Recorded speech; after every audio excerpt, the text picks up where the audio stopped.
Hi, I am going to brush my hair and talk about circumcision. As a mom, former daycare provider, former nurse aide, I have seen a few penises in my time. And pretty much all of the penises that I have seen, weird as that sounds, except for one, were circumcised. So it's not a new thing. What is a new thing now is that we are likening male circumcision done here in America to female circumcision, which is primarily done in the Muslim community. So there's a big stink now on circumcising your infant boys. And there's some arguments about not doing it. Don't circumcise your baby boy. But I feel like when they present their arguments, I feel like they're trying to make us parents that did choose to have our boys circumcised feel like we did the most horrible thing in the world to our sons. They use the term genital mutilation to describe male circumcision. So what is male circumcision? Well, in simple terms, male circumcision is simply removing your infant boy's foreskin from his penis. Why did I choose to circumcise my boys? Well, first of all, it was common practice, I guess. But that wasn't really the only reason. As a teen mom, and because I was on Medicaid when I was pregnant with my first son, I was required to take prenatal and parenting classes through the state or county or whatever. So part of the classes was teaching us about after the child's born, and obviously circumcision came up. At the time, the argument for circumcision, to my recollection, this was 23 years ago, was basically for medical reasons, in that it was actually more hygienic to have the foreskin removed, and it was considered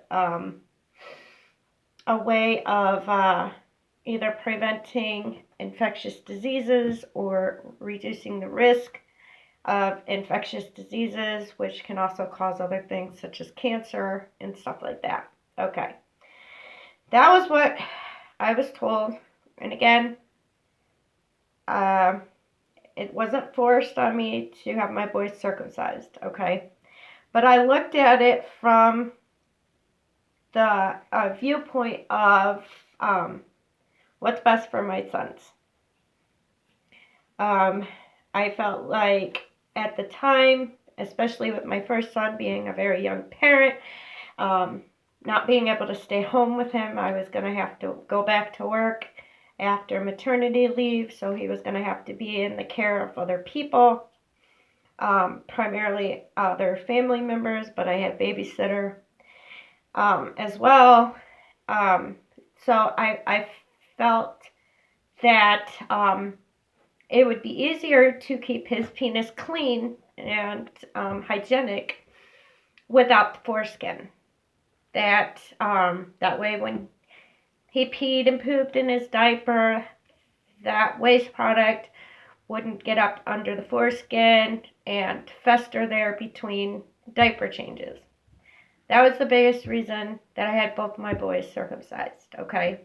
I just felt that it would be easier to prevent diseases that way and to keep their penises clean.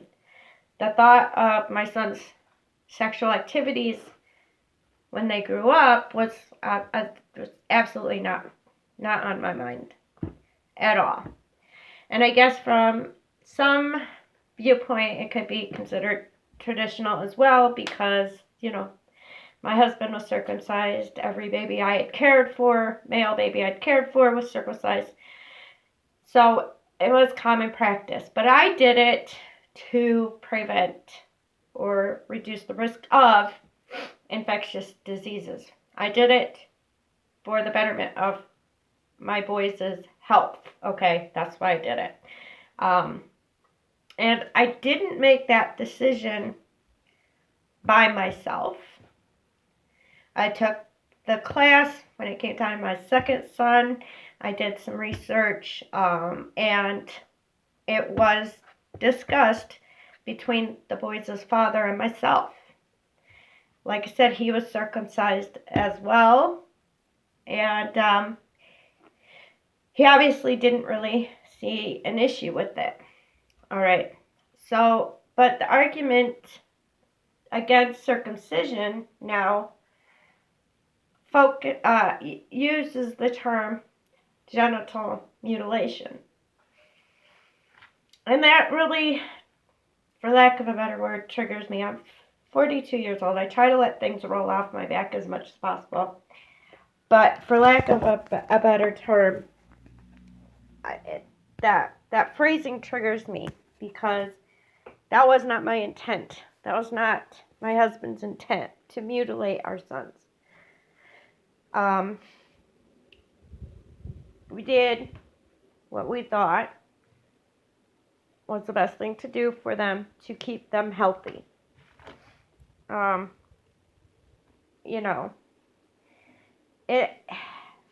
circumcision is also being compared to the Muslim practice of female circumcision. So, what is female circumcision? I feel like I need to take a deep breath. Like, I probably should stop smoking. What is female circumcision? Okay. My understanding is that female circumcision, which is done primarily in the Muslim community, is when they have their female children or babies. I don't know at what age they do this because I'm not Muslim. Just my understanding of things I've heard. But, alright, look, I'm upstairs in my room. So, let's look up female circumcision. Alright, Google, tell me what is female circumcision.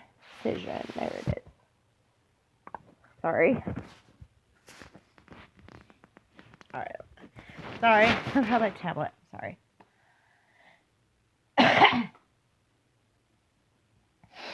Okay, let's go to Wikipedia because why not? First result. According to Wikipedia, female genital mutilation, also known as female genital cutting and female circumcision, is the ritual cutting or removal of some or all of the external female genitalia. And of course, external female genitalia is highlighted, so let's look at what that is. The vulva consists of the external female sex organs. The vulva includes the mons pubis, labia majora, labia minora, clitoris, bulb of vestibule, vulval vestibule, urinary meatus, greater and lesser vestibule glands, and the vaginal opening. The urinary meatus, meatus, is also included as it opens into the vulval vestibule. Other features of the vulva include the pudendal cleft, sub, sub, yeah, sebaceous glands, and the urogenital triangle, parentheses, anterior part of the perineum, and pubic hair. As the vulva is the gateway to the uterus, parentheses, womb, a double layer of protection is provided by the folds of the outer and inner labia. The vulva can be affected by many disorders, which can often result in itching. Okay, so female genital organs include all of that whole paragraph, okay? Now, let's go back to female genital mutilation. Okay, here we go. The practice is found in Africa, Asia, and the Middle East, and within communities from countries in which FGM is common. Okay, so obviously the United States is not there. Typically carried out by a traditional circumciser using a blade.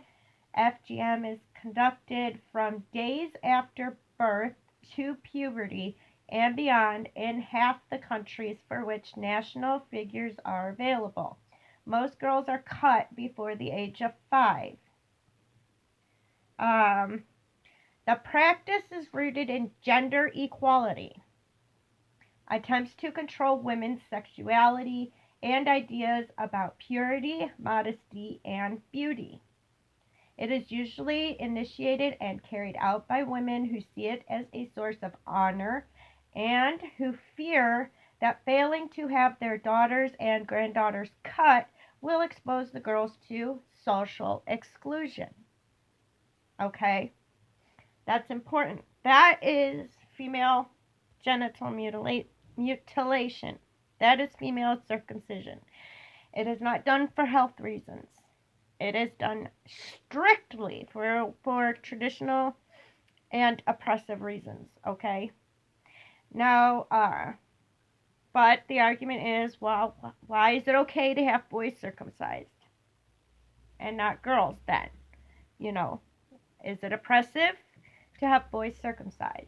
So, like I said, when I was learning about male circumcision, it wasn't brought up traditional, for traditional reasons.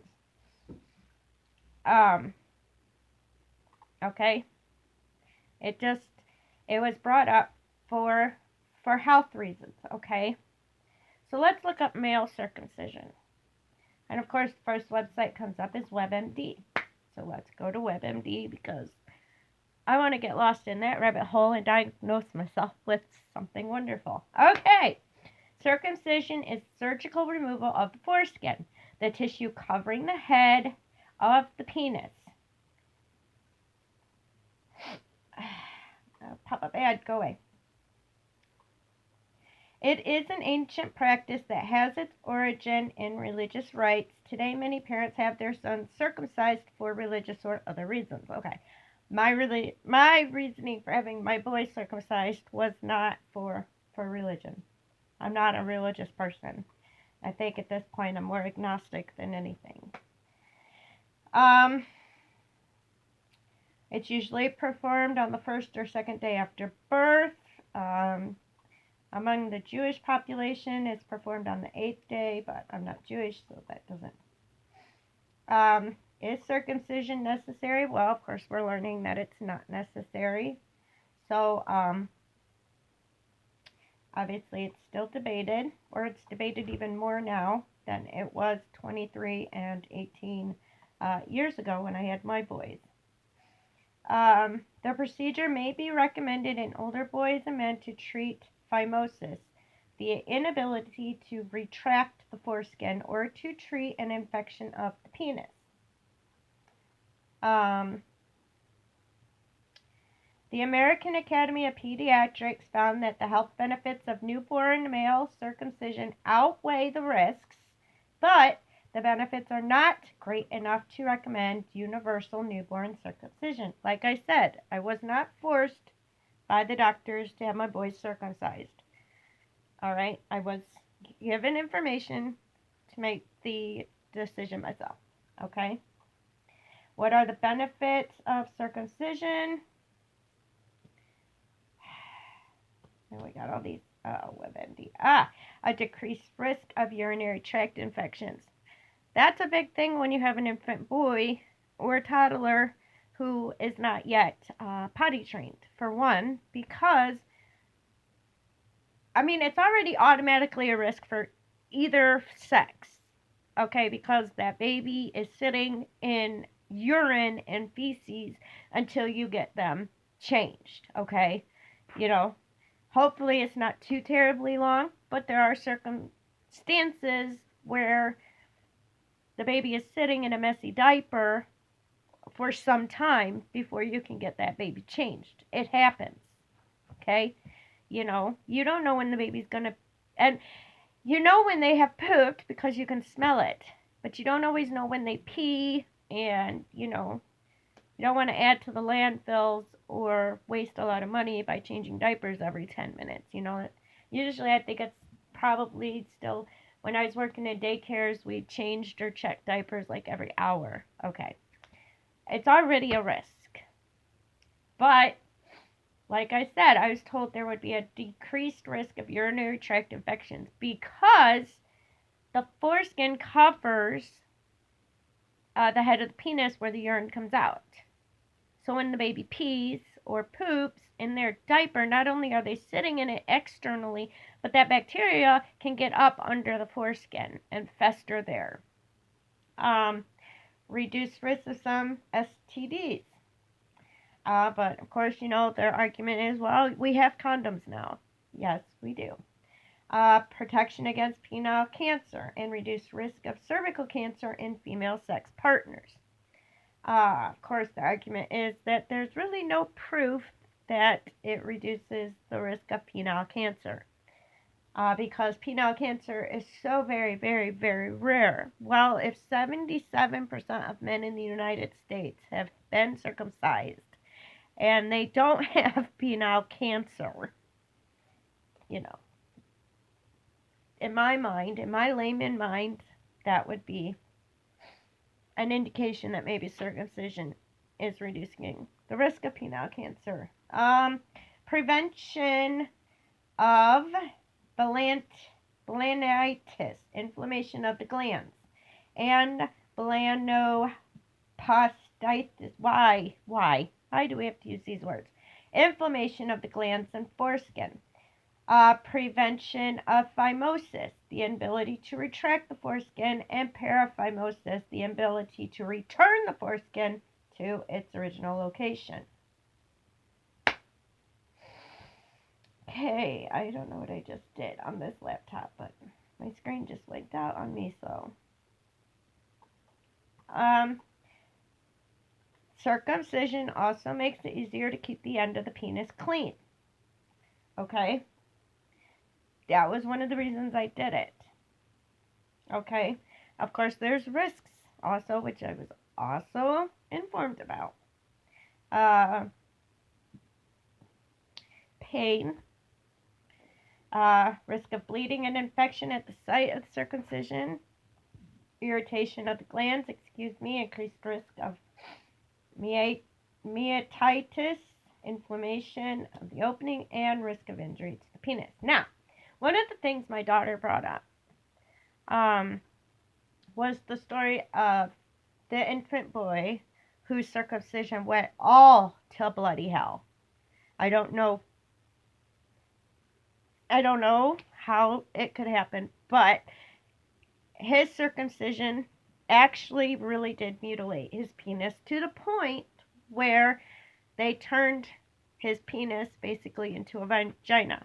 They did a sex change operation on an infant boy because the doctor screwed up the circumcision so bad and the penis was so mutilated after that. Okay. Yes, that's a risk, obviously. Okay. But so they made him a girl physically, but he hit puberty, realized he wasn't a girl, reversed the sex change, and then ultimately still ended up committing suicide. It's a sad story. But it's the only one that I've ever heard in my life. It's the only one I know of.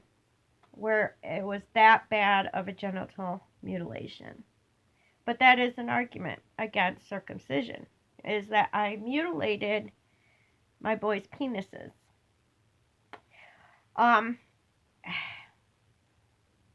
Obviously, I'm not even going to do it, but obviously if you look up the term mutilation or mutilate in the dictionary, I guess on a technical term, I did.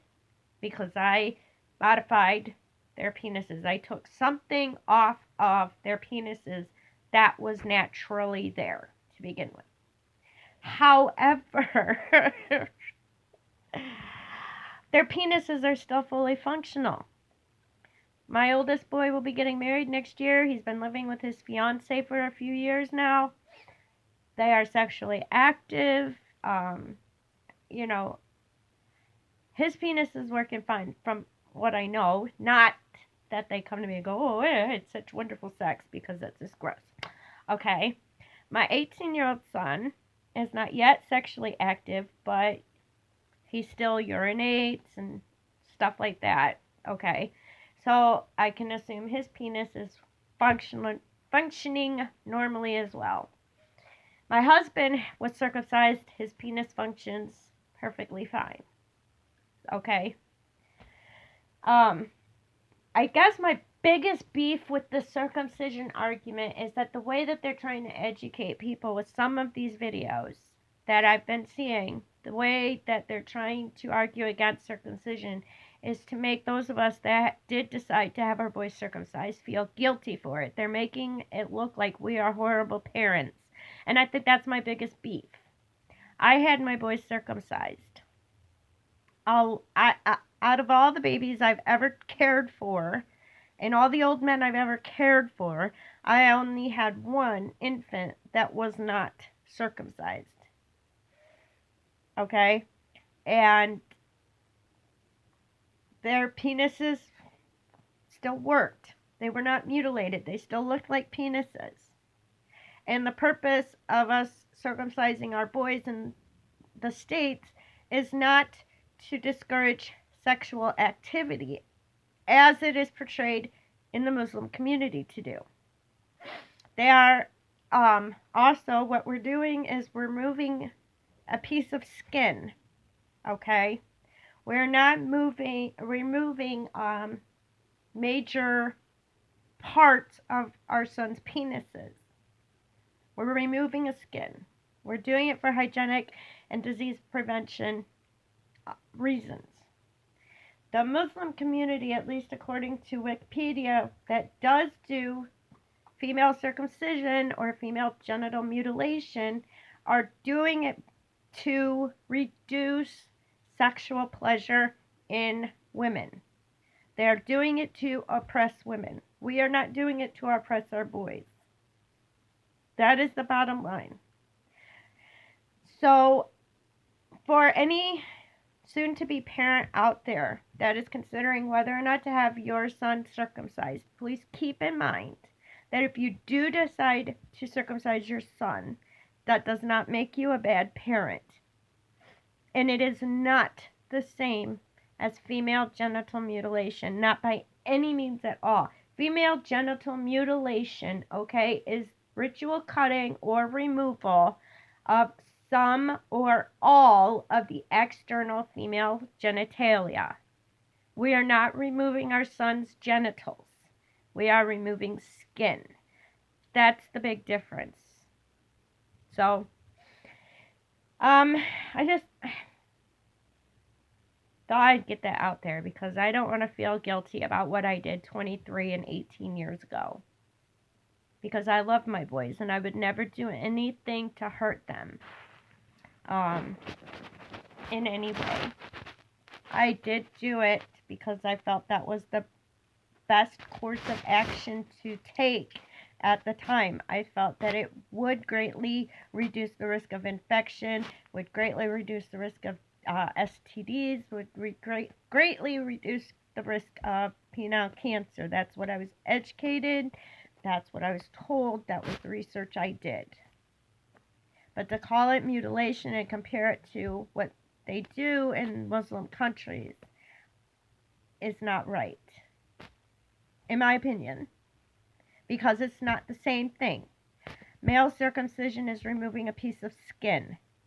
Female circumcision is removing some or all of the external female genitalia. There's a difference.